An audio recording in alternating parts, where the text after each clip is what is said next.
Hello అండి, నమస్తే. Welcome back to our channel. ఈరోజు వీడియోలో చికెన్ కర్రీని ఎలాంటి మసాలాలు లేకుండా ఈజీగా ఎలా ప్రిపేర్ చేసుకోవాలో చూద్దామండి. చాలా చాలా టేస్టీగా ఉంటుంది. ఖచ్చితంగా ట్రై చేయాల్సిన రెసిపీ. ముందుగా 1 kg చికెన్ని తీసుకొని నిమ్మకాయ ఉప్పు వేసి బాగా కడిగినాక అందులో 1 టీ స్పూన్ పసుపు, అలాగే 1 టేబుల్ స్పూన్ అల్లం వెల్లుల్లి పేస్ట్, తర్వాత 2 టేబుల్ స్పూన్ల వరకు ధనియాల పొడి వేయండి. తర్వాత 2 టేబుల్ స్పూన్ల కారం, అలాగే 1 టేబుల్ స్పూన్ వరకు ఆయిల్ యాడ్ చేయండి.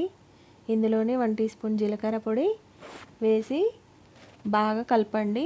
చికెన్ ముక్కలకు పట్టేలాగా బాగా కలుపుకున్నాక 2 టేబుల్ స్పూన్ల పెరుగుని యాడ్ చేసుకోండి.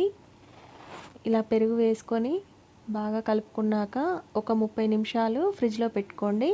ఇలా పెట్టుకోవడం వల్ల చికెన్ అనేది టెండర్గా తయారవుతుందండి. 30 నిమిషాల తర్వాత స్టవ్ ఆన్ చేసి ప్యాన్ పెట్టుకొని అందులో 3 టేబుల్ స్పూన్ల ఆయిల్ వేసుకోండి. ఇప్పుడు 1 టీ స్పూన్ జీలకర్ర, అలాగే సన్నగా తరిగిన 2 ఉల్లిపాయలను వేసుకోండి. ఇలా వేసుకొని బాగా కలుపుకోండి. ఇలా కలుపుకున్నాక ఇందులో 4 పచ్చిమిర్చిని చీల్చి వేసుకోండి. ఇప్పుడు 1 టీ స్పూన్ అల్లం వెల్లుల్లి పేస్ట్, అలాగే 1 టీ స్పూన్ పసుపు వేసుకొని అల్లం పచ్చివాసన పోయే వరకు బాగా కలుపుకోండి.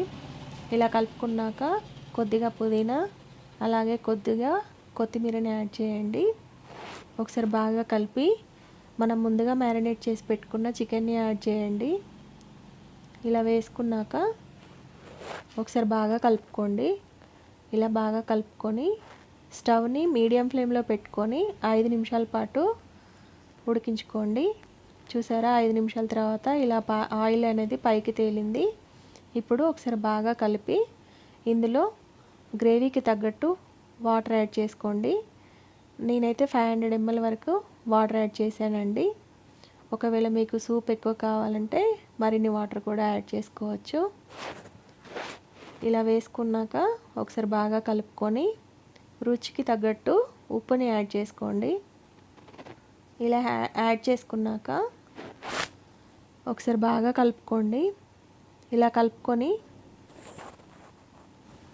5-6 నిమిషాలు హై ఫ్లేమ్లో పెట్టుకోండి. 5-6 నిమిషాలు ఉడికాక చూసారా, చికెన్ అనేది పర్ఫెక్ట్గా కుక్ అయింది. చూసారా, వీడియోలో చూపిస్తున్నట్లు ఆయిల్ పైకి తేలింది. ఇప్పుడు ఫైనల్గా ఇందులో కొత్తిమీరని యాడ్ చేసుకోండి. అంతే అండి, చికెన్ కర్రీ ఎలాంటి మసాలాలు లేకుండా టేస్టీగా తయారైపోయింది. ఖచ్చితంగా ట్రై చేయండి. వీడియో నచ్చినట్లయితే సబ్స్క్రైబ్ చేసుకోండి.